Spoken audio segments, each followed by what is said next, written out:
Good evening, everybody. My name's Veronique Chance. I'm the course leader for the MA Fine Art and the MA Printmaking courses here, for those of you who don't know me. And I'd like to welcome you to this evening's private view event of Unmasked, an interim exhibition of work from the MA Fine Art course. So before I begin my introduction, I think I've already asked those of you who've come in if you can mute your microphones as you arrive, and also turn off your video for now, as it will ensure less interference and a greater bandwidth. We will be recording, or we are recording this session, so if you don't want to appear also in the recording, it's also good to turn off your video. There will be an opportunity for questions or comments following the presentation, so please refrain from putting these in the chat beforehand or during the presentations, as we are unable to mute the pinging sound that happens every time someone writes a comment, and it can be distracting, but there will be an opportunity to hold those questions for the end, please. So this private view event is an interim exhibition of work. The students are all second year part-time students who will be completing their courses later this year, this September, and we hope by then we will be in a position to be able to welcome you in person to the final work in the MA Fine Art and MA Printmaking graduate exhibition. Fingers crossed. We don't know what's going to happen. It's still in an uncertain situation, but we hope that can happen. In the meantime, we present to you works in progress from the Students' Masters project, which represents the culmination of student learning on the course and presents the students' most ambitious work for which they're expected to negotiate, manage, coordinate and bring to a successful conclusion a complex practice-based project. For this interim exhibition, the work is in progress and the students have been able to physically install their artworks following safe measures and social distancing guidelines inside the empty shell of the university's Ruskin Gallery, which they are presenting to you here online. This is especially significant as it is the first time that these MA students have had the opportunity to curate and exhibit their work together in an exhibition within a physical space. It was this time a year ago that these students were to have their first external exhibition in Cambridge in partnership with Cambridge-based art collective Motion Sickness as a group project as we entered the first lockdown of the COVID-19 pandemic. Of course, that couldn't happen as planned, and these students instead rose to the challenge of adapting their exhibition to the online space of the social media platform LO and the production of an electronic exhibition document and press pack. I was then, as I am now, amazed by the tenacity and professionalism of these students who, despite the extremity and newness of the situation they found themselves in, managed to complete both their artworks and group online exhibition to an exceptionally high standard, with each student bearing the responsibility of a particular role within that process. In this sense, they fulfilled what we try and instill in them throughout the MA course, which is a sense of ambition, independence, professionalism, and support for one another. This success has not been without great loss to the student experience and what they most gain from working together. That is the opportunity of working alongside one another in the studios and facilities the university provides, and to build peer relationships. And these things are as crucial as the formal teaching itself. The buzz of the studios has been particularly absent this past year. Despite this, these students have been able to maintain their support of one another, but it has been hard. To see and experience one another's work in progress outside the studio environment online has not been the same as being able to experience a physical object in a physical space. However, the ambition and standard of the work has not been reduced, and despite this, and online developments have brought other considerations and opportunities not previously considered. They are, however, no means a replacement for the former. It is to this spirit of artwork being largely produced behind the closed doors of the home environment that the title of this exhibition refers. And I will end by quoting the exhibition statement from the press release that reflects this. To quote, "Unmasked suggests the act of unveiling or revealing some hitherto hidden and concealed objects, processes or ideas. For the first time, these 10 emergent UK and internationally based artists come together to explore various aspects of their own hidden psyches, which are now exposed and in full view. From artworks including the uses of sculpture, film and sound, each artist approaches their practice in diverse ways and with a variety of creative outcomes. What was once hidden now takes centre stage, and you as onlooker must further explore the issues presented, which range from personal responses to loss and the environment to the introspective views of identity. All the artists represented here have continued their practices in isolation throughout the recent lockdowns, and so the act of unmasking, unveiling and revealing of new work takes on an additional significance. In the words of J.K. Chesterton, "In a world where everything is ridiculous, nothing can be ridiculed. You cannot unmask a mask." Take from that what you will. The unmasked exhibitors include Welding Draper, Deborah Lander, Liz Mills, Eva Pandera, Melissa Pentney, Ian Phillips McLaren, Kaylee Reed, Jenny Suter, Florence Stearmont, and Shane Wimbledon. Please enjoy the work and the presentations, and do take a look at the exhibition Instagram page at Unmasked Exhibition, where a 360-degree walk through the show will soon be uploaded. And now a few words from our not quite so new head of school, Joe McCullough. Over to you, Joe. Thanks, Veronique. That's great. Thank you. So yeah, hi everybody. My name's Joe McCullough. Yeah, and I'm the relatively new head of the school, head of Cambridge School of Art. I'm really pleased this evening to be invited just to say a few words for this, really fantastic unmasked interim virtual exhibition, from our amazingly talented students and fine art and printmaking students. So first thing I've got to say is, huge congratulations to all of our students on what is a, captivating interim show. I really have to say, following on from what Veronique was saying, as I'm totally in awe of the work produced during what are unprecedented times, but also in how our students have not let the pandemic stop them producing and making art, and also finding such creative ways of showing their work. We really have, needed art more than ever during these times, and there's a real innovation and creativity in the curation and form of this show, and how our students have creatively responded to the current situation. Since the start of 26th of March, I've actually been very keenly following this exhibition on Instagram, and it's been really fascinating to see the work reveal itself over a period of time. I think, as we know, the digital in art has been of late been receiving quite a lot of media attention, both positive and negative. If you follow the narratives and media around the selling of the NFTs, which are non-fungible tokens that kind of do open up sort of really interesting possibilities for contemporary art, good or bad, that's debatable. But I think artists have always been responding to the digital in so many ways. And I think this interim show is evident of the way we can make art accessible to many more people, and how we can engage further with art through exploring new creative ways of curation. And when I was thinking about the show, I actually recall my own MA group show, when actually it was in 1997, I developed a website for our MA show. It was kind of on the web or on the internet, or no one really knew what the web or the internet kind of really was in 1997 or 1995.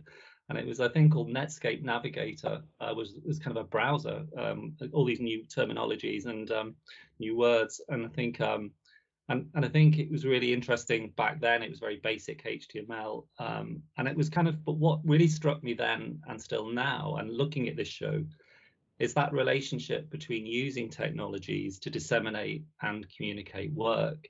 And that's really been always stuck with me, been very interested in that. And I guess, what is lost, what is gained, and how work can be shown over time, temporally, and space, and further accessed by new audiences, making it far more social in that context. So as I say, I've really enjoyed following this virtual exhibition. And to me, the work reveals the hidden in a way that makes the known unknown. And when looking at these works, I'm reminded of Kenya Hara, the Japanese designer who famously created the brand Muji.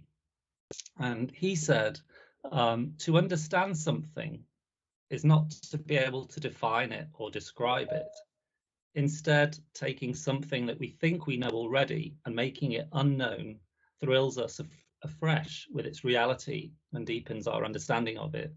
And the theme of the show, Unmasked, for me, helps me to kind of to reveal, I guess, the unknown and the world of our lives and environments, and helps to understand and also question our respective realities. And so the work, it really is incredible, the breadth of the work in exploring these very enlightening themes of uncertainty, the post-Anthropocene, identity, the metaphysical, archetypes, the nature of existence, being human, technology and nature, and in a way, nature's kind of frailty as well. So incredible breadth of work on show. And on Instagram, the works are, curated, I feel. It'd be interesting to hear what the artists say about this, to reveal themselves very, very carefully over a period of time. And the work then starts to begin to interrelate as I make those kind of connections. And obviously via a mobile phone, the work in effect travels with you. So of course, we can peripatetically engage with Instagram in many ways, waiting for a bus, sorting out, waiting for your lift or wherever it's sort of socially just waiting for someone, or in different environment, or at home, or at work, or in the urban, or in the rural. So actually, when you look at the work, the relationship between you and the work and how you interact actually is kind of very different to a form of a physical gallery, if it is in a physical gallery, that is. And of course, we do miss the physicality of work, but I actually think what the students have shown is by working in this format and different way, it does give the work further qualities and further understanding. So really, during what is an incredibly challenging time for us all, I would actually like to take an opportunity to thank all of our great academic staff, our technical and professional service staff who have supported our students, and a big thanks to all our external collaborators and partners to support the students. So this interim show really is also a point in time for our students and their studies and careers. I know for me personally, my MA was transformational in my thinking, my practice and career, and I can honestly say I would not be speaking here today without having studied an MA. It was that kind of crucial, and I think looking at the work, and for me it sort of represents an exposition of work and exposing the work during this time, and and I really very much look forward to seeing what is developed and revealed. And I hope in the next few months in these works, the known, yet again, maybe become the unknown to me once more. So yeah, really, congratulations to all on this innovative show. And I'm really intrigued and looking forward to the next stage of this evening as well, and seeing the further work produced by the students. So yeah, but yeah, stay safe, and thanks so much. And thanks, Veronique. Thank you very much, Joe. I'd also like to extend my thanks as well to staff and technical, both academic and technical, who made this possible. And especially, there's still challenges of trying to negotiate the space in the Ruskin Gallery that is, physical space, and then, getting that to be shown as an online exhibition without its challenges. So so it's been, it's been great. And also particularly like to thank, all the students involved, of course, and the two students who put together the presentation, which you're going to see in a moment, because I know that so Kaylee Reed and Deborah Lander, who spend an incredible amount of time working on that, and so I wanted to give a particular acknowledgement of that, but also to all the students, because theirs is the work you're going to see in a moment. Okay, so over to you. I think Deborah is going to be sharing her screen with the video compilation.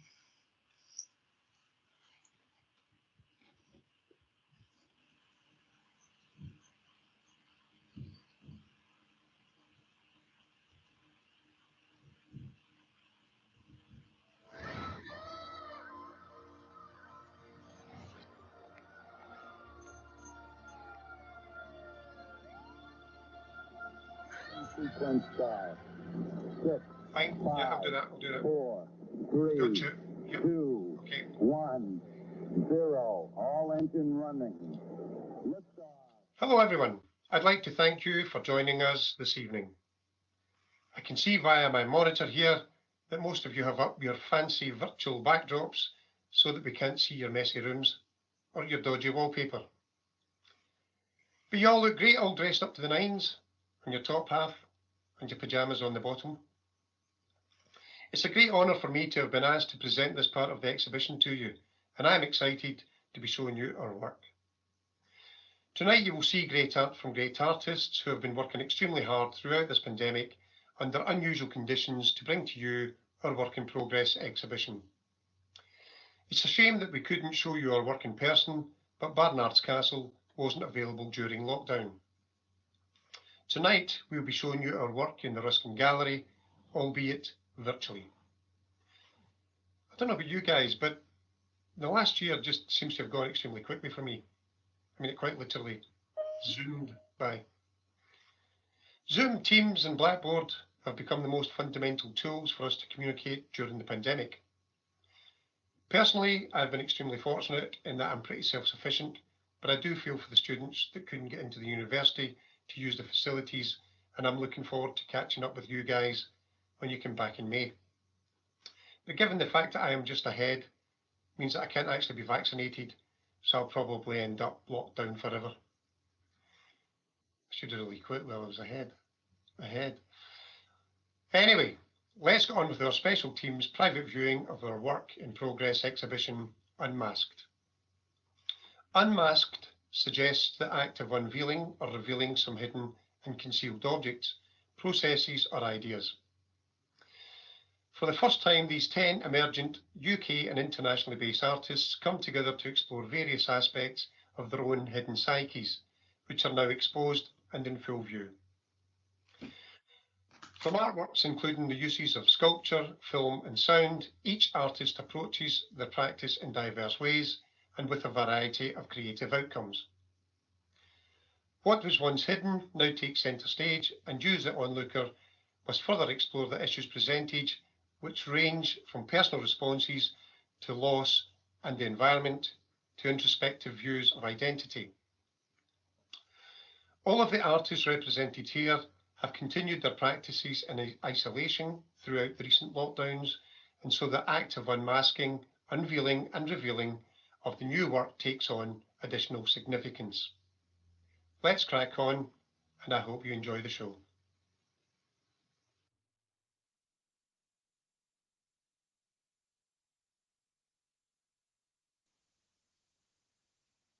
Thank you, Ian, for reimagining your practice to create this amazing introduction.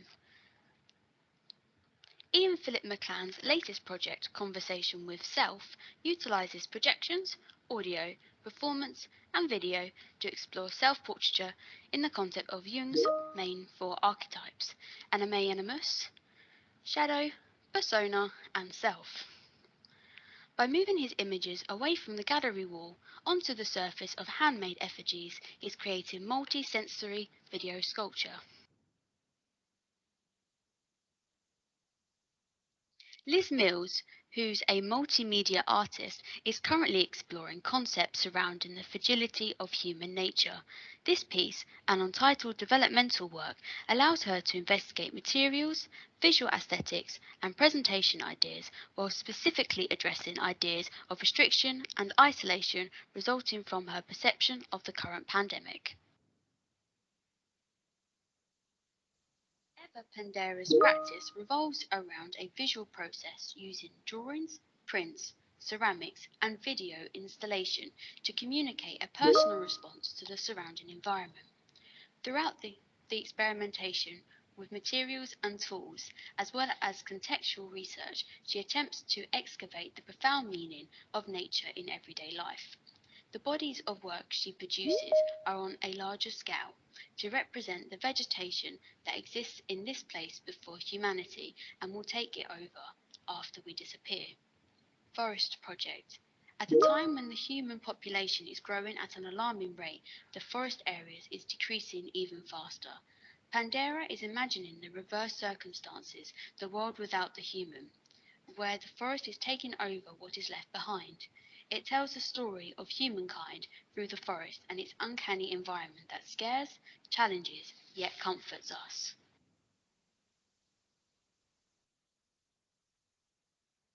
Melissa Pentney is an emerging artist who is creating single unique pages of an artist's picture book.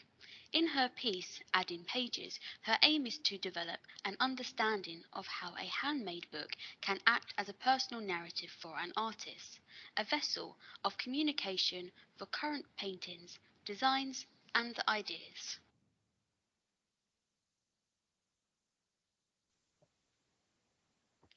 Deborah Suzanne Lander is a multidisciplinary artist who describes herself as an archiver and a scavenger. Inspired by Tracy Emin and Louise Bourgeois, she uses her personal experience as a catalyst.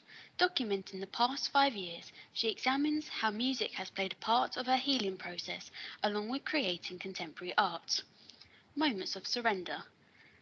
This growing series of chalk-based acrylic paintings, watercolours and video works documenting abjection and abandonment, leading to reimagining, using the ideas of storytelling and the concept of three. These works are created by using a song as a muse, unfolding each art piece as the lyrics and song skim through the air. This therapeutic use of sound leads to a rebirth and a way of embracing self-worth.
Kaylee Reed is an Essex-based sculptural artist.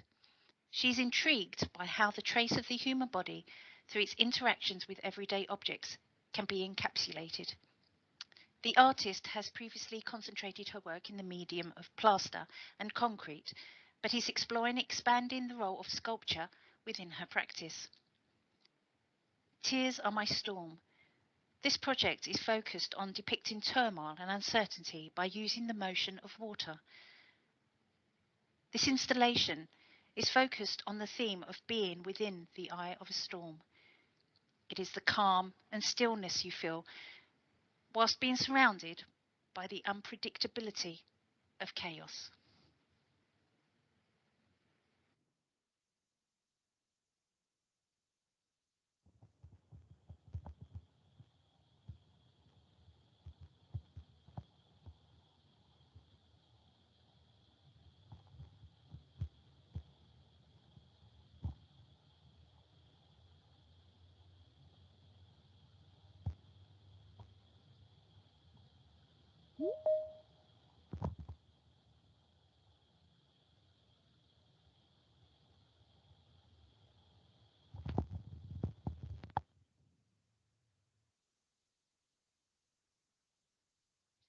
Jenny Suter's practice explores the interplay of narrative between humans and their environments. Suter believes that we engender into our surroundings on a perceptive level for navigational purposes, which leads our locations to shape and change us as individuals. The artwork that is produced is diverse, covering painting and drawing, film and sound.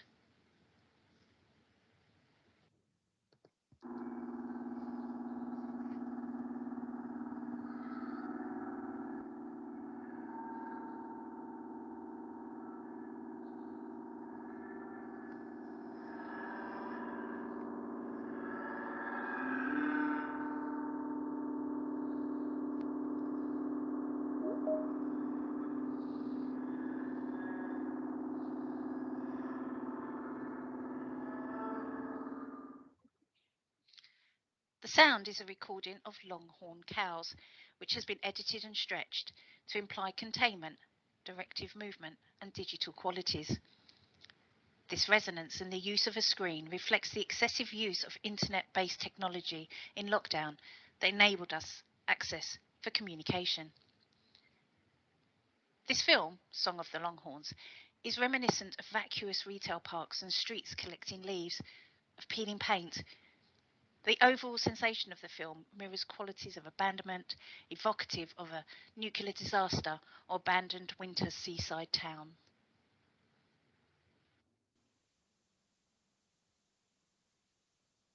Florence Stearman is a multidisciplinary artist currently exploring the relationship between nature, light, and loss. In her piece, Light Where You Are, she uses branches collected from her local area to create natural geometric sculptures. She views the sculptures as catchers of literal and metaphorical light. She subtly carves her own emotive poetry into the rotting branches. They become not only light catchers, but natural monuments to those whose lights have gone out.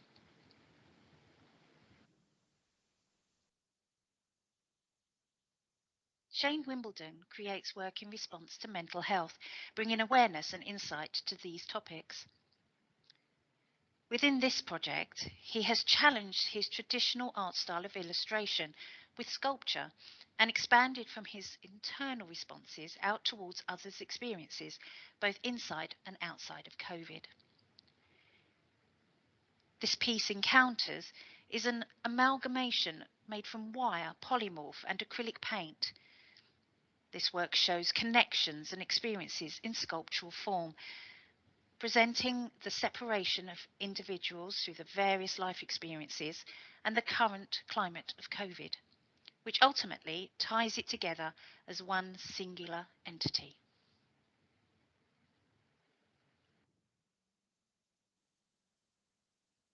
Welding Draper creates soundscapes fabricated from fragments of pre-recorded sound, together with his own spoken poetry. An avid record collector from the northern soul scene, he trawls through his vinyl and CD collection for samples to use, then constructs his soundscapes using digital audio workstation. Sometimes he creates haunting abstract sound pieces, but often there is a deeper narrative in his work. Welding Draper's short film, Orpheus, weaves a tapestry of sound around visuals that reflect the birth of radio and the mythic character of Orpheus. The samples used come directly from his personal vinyl and CD collection and reflect an intention to create a soundscape composed from elements that exist in those recorded sounds. The mixture of spoken word, snippets of faded 1970s pop hits, and the spoken poetry give a unique and dreamlike quality to his work.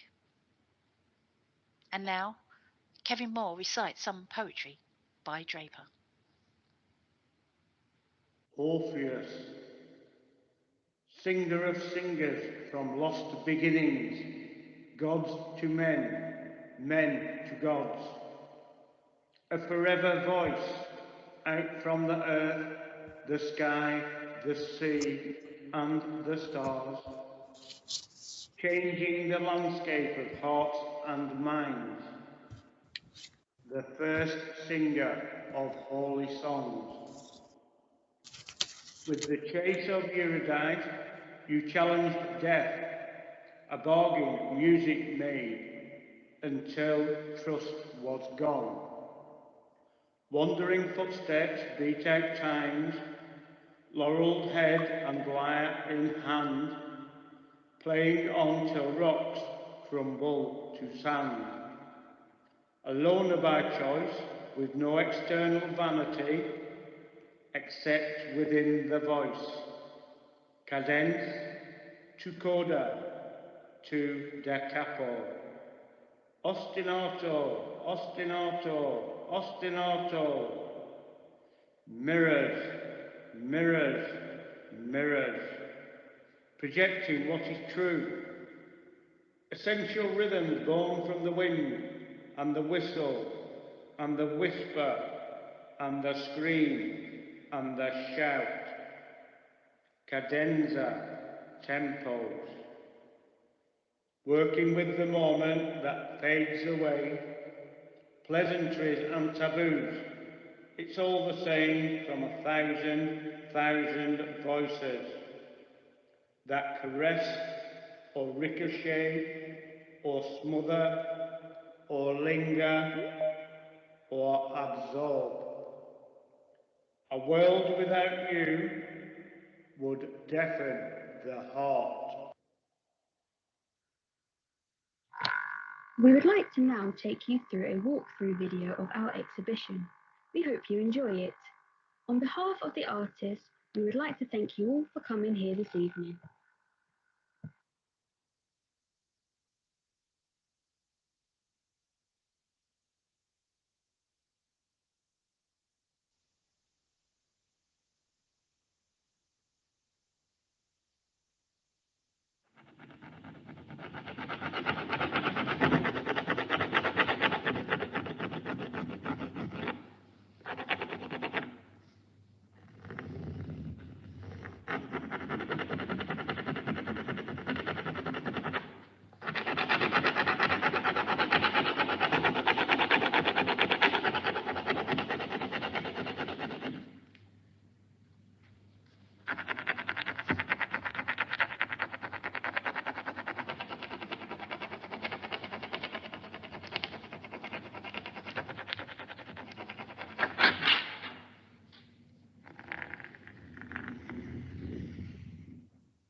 singer of singers, beginning, God's men. Come here and listen. There it is. Come here and listen. Take the headphone. Take the headphone. Come here and listen. Can you hear anything? Take the headphone. After midday. Take the headphone. December the 12th, 1901, that I placed a single earphone to my ear and started listening. Yes, Forever there it voice, is. forever voice, forever voice, the sky, the sea, the sea, the sea, Take the headphone. Take the headphone. Take the headphone. Take the headphone. Take the headphone. Can you hear anything? Can you hear anything? Can you hear anything? Can you hear anything? Risking at least £50,000. Come here and listen. Come here and listen. Come here and listen. the first single of all the chase of you, dogging music, Can you hear?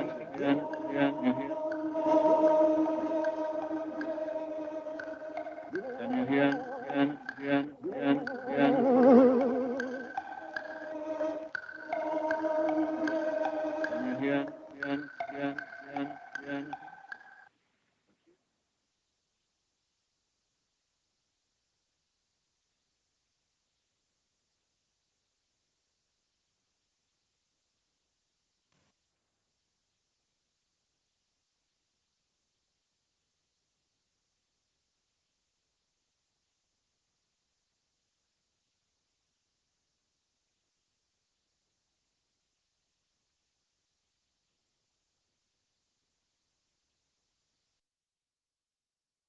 Thanks very much. And thanks again to Kaylee and Deborah for putting that compilation together. I know it was a lot of work. It seems strange because usually I try and encourage some clapping, but obviously I won't be able to hear that at the moment, but I can imagine it. So yeah, that was great and really gave us a good sense of both the exhibition and the artworks.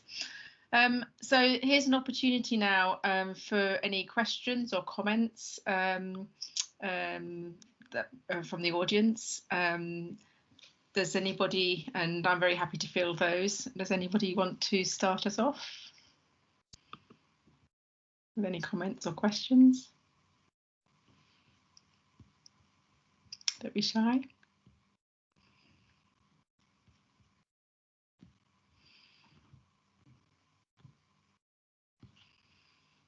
I suppose maybe I can start with a question, perhaps, and obviously if you, oh, good, that's beat me to it.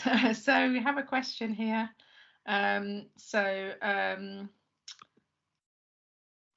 has asked Shane about the substance of, I can't see it in, it's not coming up in my chat for some reason. About, I think it's something to do with your materials, Shane. Is Shane there?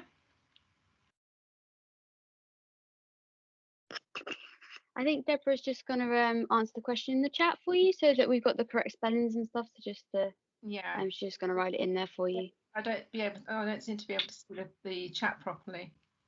It's kind of, yeah, it's right. About the substance you used to create the masks, please, Shane. Is Shane able to answer that? Polymorph, acrylic paint and wire.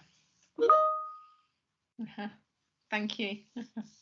Thank you for the comments. Someone said, well done to all the artists, really enjoyed the show. So that's a great positive comment. Any other questions or comments? That was Ashley Reed.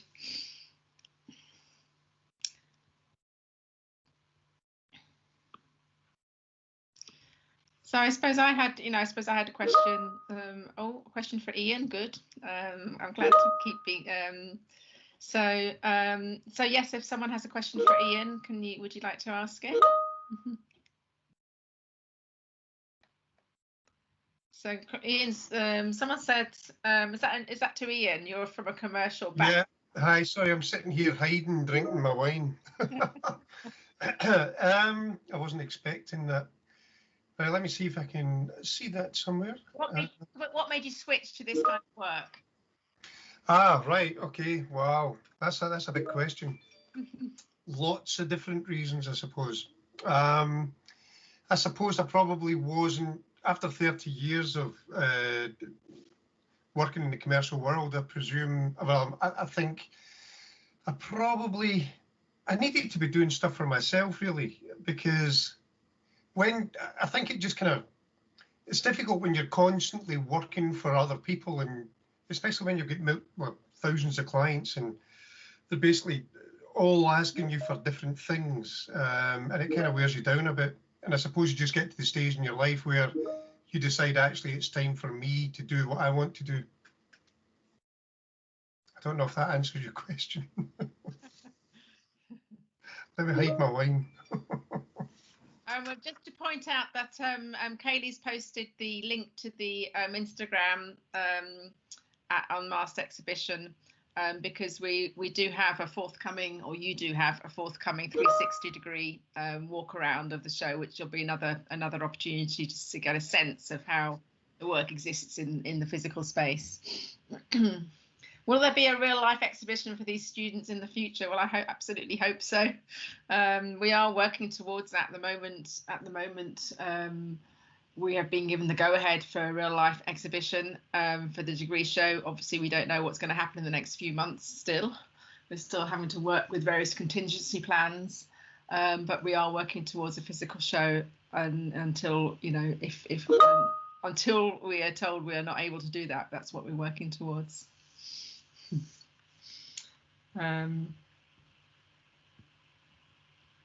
Yeah, I mean, my question, of course, and of course it relates to a lot of the comments that, you know, are here, and I don't know who out of the MA students would like to answer this, or maybe a combination. Is this, you know, this interplay? We've got the interplay here, of course, between the physical and the digital. You know, I wanted to give you the opportunity to be able to work in a physical space, but at the same time, you're having to present that online. So, you know, perhaps my question is to do with those kind of challenges. Of course, it's not the same as being able to welcome an audience within a physical space. But what for you made the difference, I suppose, in terms of being able to do this in a physical space as opposed to purely online? Does anyone want to answer that? Liz has got her hand up. Hi. I think for me, as I'm a maker and I work in 3D, it's such a different experience to being able to finally put our work into a physical space, because seeing something in 2D that is created specifically to be engaged with in 3D changes the way that the work is read quite dramatically. So it's really important, and you know, we have a relationship with the building and the room that our work is in, as well as a relationship with the work itself. So to be able to get into a space and see it physically and how it works is so important for makers, and also, I guess, digital people, because again, the space can really affect how your work is read. Thanks. Anybody else want to comment? Kaylee. Hello. So as also a sculptural artist, working physically is also very important to my practice. But I was, just before the pandemic, I was thinking about how to create my work digitally anyway. So in terms of how to present it onto websites or social media sites, because that's kind of where we get the most exposure as artists and a broader and wider audience. So I was already kind of discussing with myself, like, how do you get the same elements of sculptural work onto a two-dimension platform and work digitally. I think with the pandemic, it's kind of forced me to kind of think that way, and I approach it personally as what are the key elements of my sculptural practice that I want people to know about within the digital work itself. So I try to, as much as possible, take the elements of chance and form, and especially the kind of figurative and body of the work into my digital work, so that there's elements of the work that will obviously change, but the key aspects of the work stay core to my practice. Thanks, Kaylee. Kevin, you've got your hand up. Yeah, following on from what Kaylee was saying, although I'm not a sculptor, I find that during this lockdown, we've all, well, I particularly myself, have been in front of a screen for most of my waking hours, and I'm aware of that. We're working digitally, and for me, it's a barrier to try and push through. So that reflects into the work that is produced to try and give that extra resonance, and that's the way that kind of the digital elements of the work come through, and I will respond to them. And I don't know whether it would be the same level if we weren't in lockdown and we weren't having to kind of work within this framework of the screen, if that makes sense. Yeah, it does. I mean, it touches upon that, you know, I suppose a question that perhaps some of you could answer as well, which is, you know, have you, you know, in terms of, you know, of course you've all had to adapt, and you know, had there been any surprising elements that you've come to that you wouldn't have come to, you know, had we not been in this situation, you know, and you know, and it's interesting to talk about both, you know, obviously we can tend to talk about negative, but I think there are also some positive things. I mean, we've talked about as well, you know, how you have had to shift, and you've still been able to you've still been making work. So in a way, perhaps what have you discovered through that process, you know? So Liz, you've still got your hand up. I don't know if that you wanted to keep it up or whether it's another question, and then we've got a comment which I'll come to in a second. Yeah, no, it was a new hand. So I think the thing for me, because I work for ARU as well as study here, is that I have been hugely impressed with the resilience in not only myself and my own practice, but in everybody else's as well. And I've found that really inspiring to see other people still creating. And I know that it's taken people down different routes, but for me personally, my sculptures and my propensity to make has become almost a political, with a small p, statement against just the fact that we do have to live with screens all of the time, and that we don't get to be kind of out and about and be as physical with people and in our environment as we would have been kind of a year ago or a bit more, you know. Thanks, Liz. That's, obviously very thought-provoking. I've just had a reminder from Matthew, who's been helping us with this evening, facilitate this evening. He has said, do feel free to unmute your cameras if you want to. When you're asking a question, you might not want to, of course, but you're very welcome to. I've got a question from Jenny Nash about Ian's work. So this is one for you, Ian. Who she's been following it closely as it's developed on Instagram, and Ian, you've quoted psychoanalytic theory, and she's asking what theory or psychoanalyst specifically inspired the work you've been presenting this evening. Just as well, I've been reading a lot of this stuff. Okay, so the pieces, there's actually going to be 4 pieces because it's a work in progress. I only actually have 3 at the moment. So they're based on Jung's main archetypes, and the 4 main archetypes are the shadow, the persona, anima animus, and the self. And over the last couple of years, I've actually been working quite a lot on identity and the self, and probably because of lockdown, actually, because it's been difficult. Initially, I was doing photographs, and it was really difficult to get out and photograph people, so I turned the camera on myself, and that's kind of where it all started. Well, actually, I'm lying. It started on way back with an image called Gwen. But anyway, from there, I kind of started getting more and more into this and reading more about Jung. And I actually started looking at other psychoanalysis as well, obviously Freud and what have you. But I felt that I kind of related more to Jung.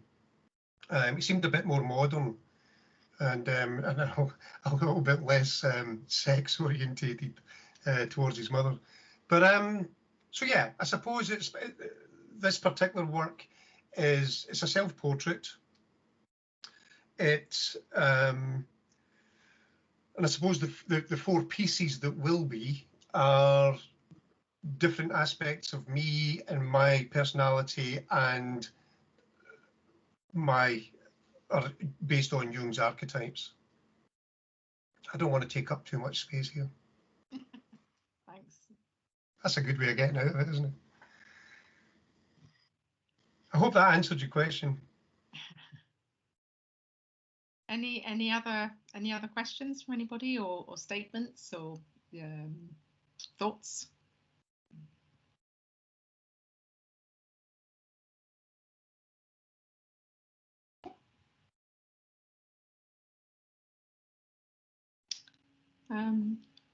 Well, thank you very much, everybody, for attending this private view. The exhibition did start actually on the 26th on Instagram on the 26th of March. And as Joe mentioned, you know, he's been following and I've been following quite avidly the developments there. It was kind of quite enticing to see what was happening there quite differently. And then, of course, I saw the beginnings of the physical exhibition before Easter. So just kind of remains to